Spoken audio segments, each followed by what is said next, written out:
Menjelang abad ke-15, Pahang berada di bawah pengaruh Siam. Pada masa yang sama, Melaka sedang mengukuhkan kedudukannya di Semenanjung.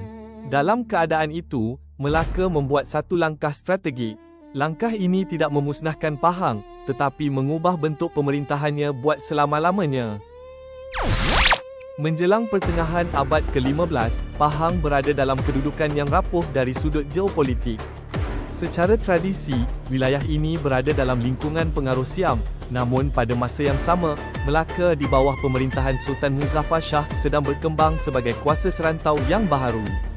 Kedudukan Pahang di pantai timur, dengan jaringan sungai yang luas serta hubungan darat ke pedalaman, menjadikannya wilayah strategik yang sukar diabaikan oleh Melaka. Melaka memahami bahawa kekuatan Pahang bukan terletak pada angkatan tentera yang besar, tetapi pada kewibawaan pemerintah dan pusat istana sebagai simbol otoriti. Oleh itu, strategi yang dirangka bukanlah peperangan terbuka, sebaliknya satu operasi ketenteraan terhad yang menyasarkan jantung pemerintahan. Angkatan Melaka yang digerakkan dianggarkan sekitar beberapa ratus orang tentera.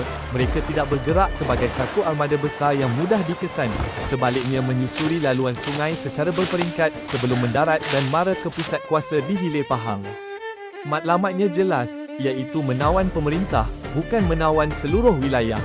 Dalam pergerakan ini, berlaku pertembungan kecil dengan pengikut tempatan Pahang, namun tiada peperangan besar tercetus.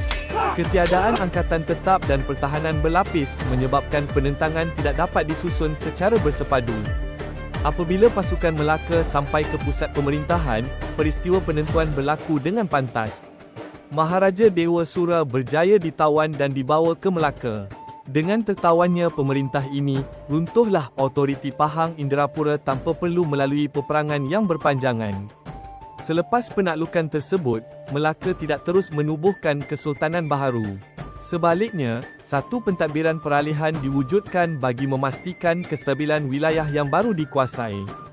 Dalam fasa inilah Tun Hamzah memainkan peranan penting sebagai wakil Melaka, mengurus pentadbiran, menjaga keselamatan, dan memastikan Pahang tidak kembali terdedah kepada pengaruh Siam. Video sejarah tingkatan 2 kini lebih lengkap dan dikemas kini. Subscribe di cikgushare.my sekarang. Dengan keadaan Pahang yang telah berada di bawah kawalan Melaka, tumpuan seterusnya bukan lagi pada ketenteraan, tetapi kepada pengukuhan kuasa melalui hubungan politik. Melaka terus mengukuhkan kedudukannya melalui perkahwinan politik. Raja Abdullah, putera kepada Sultan Muzaffar Shah yang kemudiannya menaiki takhta sebagai Sultan Mansur Shah, mengahwini Puteri Onang Seri, puteri kepada Maharaja Dewa Sura. Ikatan ini menyatukan darah pemerintahan lama Pahang dengan takhta Melaka.